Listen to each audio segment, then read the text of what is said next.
My dear brothers and sisters in the Lord, tonight we gather on Holy Thursday to celebrate the Lord's Supper, such a precious moment in the life of the Church.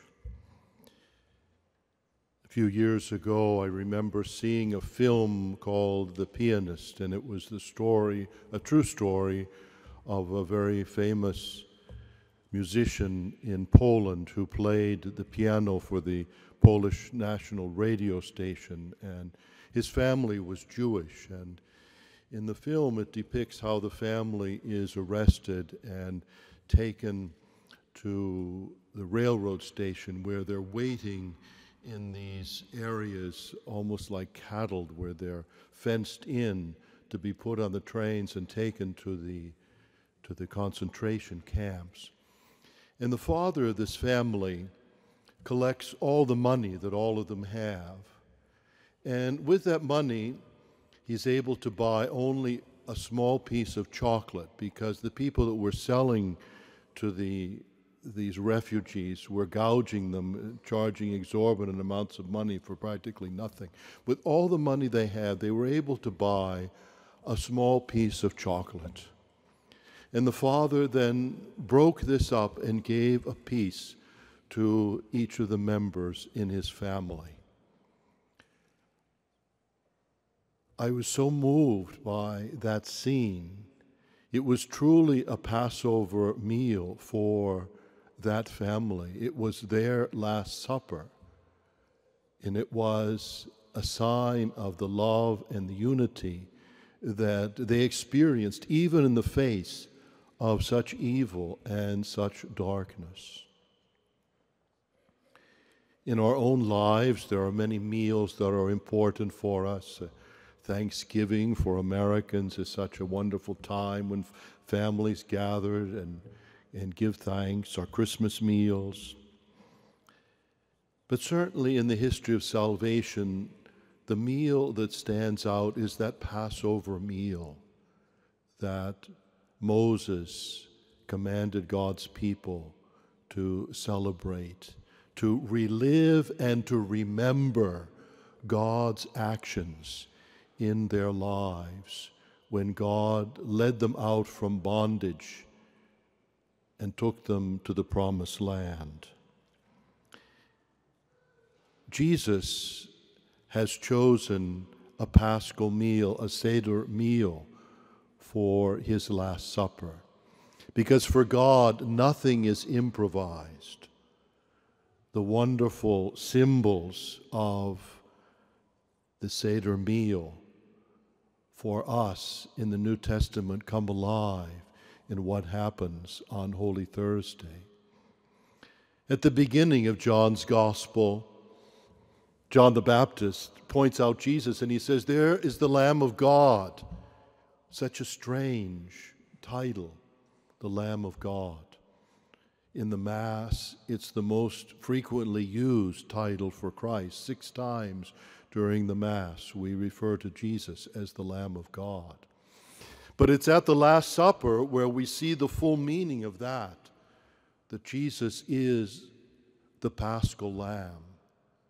When Moses told them to put the blood of the Lamb on their doorpost, and they were spared the visit from the exterminating angel, we see that now that Lamb of God is Christ. He gives us his own body and blood so that we can live. In his death, we find freedom and liberation and new life. I'll never forget the first Seder meal that I went to.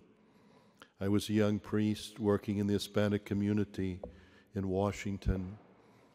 And in 1977, March the 10th, 4 terrorists seized the headquarters of B'nai B'rith, which is the Jewish fraternal organization on 20th Street in Washington, just very close to St. Matthew's Cathedral. They took 100 hostages. Some of them were friends of mine. 10 people were injured, 1 was killed.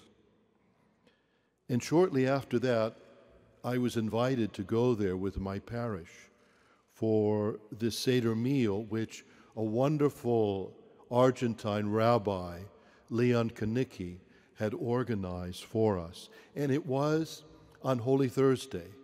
So we had the Mass in the parish, and from there, the entire parish went to B'nai B'rith, where Leon Kanicki, the rabbi, led us in a Seder meal. It was such a wonderful experience for people to have an understanding of the tradition out of which the Last Supper, out of which the first Eucharist comes. But of course, because of the terrorist attack, there was so much security around the building. And it made me think of what the disciples and Jesus must have experienced on that first Holy Thursday. Because sometimes we can romanticize these and think, well, it was like a Thanksgiving dinner. Everyone was there having this wonderful meal. And yet there was an atmosphere of tension, of foreboding, and of fear.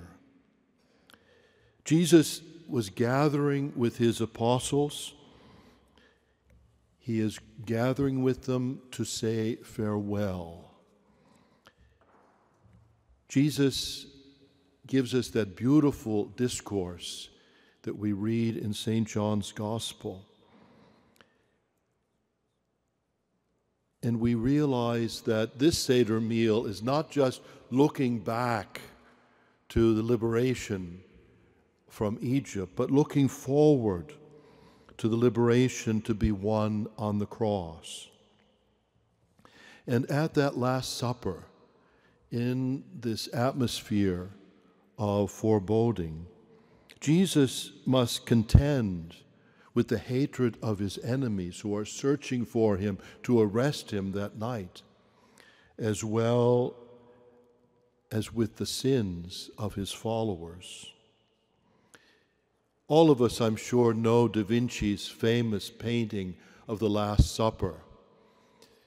In our home, it was hanging in our dining room, and as a child, I would always look and meditate on the figures of that wonderful painting. But I only came to realize many years later that when Da Vinci painted that, he wanted to capture the moment at the Last Supper where Jesus said, "One of you is going to betray me." And the disciples are all in shock, and they're saying, "Is it I? Is it me?" Yes, the apostles are shown questioning themselves. Judas is about to betray Jesus for 30 pieces of silver. Peter is going to deny the Lord. Outside the cenacle, outside the upper room, the enemies are circling, looking for an opportunity to arrest Jesus. In this night of tension and menace, Jesus gathers his followers to teach them, to show them that love is the very core of his gospel. He shows himself to be the servant, the suffering servant foretold by Isaiah the prophet. He washes the feet of his disciples to show us who he is and who we are. He is the Lord and Master, yet he becomes a slave, a servant, and washes our feet. We are not clean, so he cleanses us. He's anxious to give us another chance.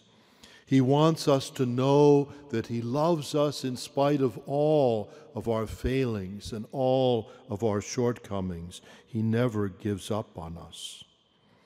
At the same time, by this dramatic gesture of washing our feet, Jesus is giving us an example to follow, a paradigm, how disciples must love one another, not just in the abstract or in theory, but to love people in all their concrete defects and limitations and gifts.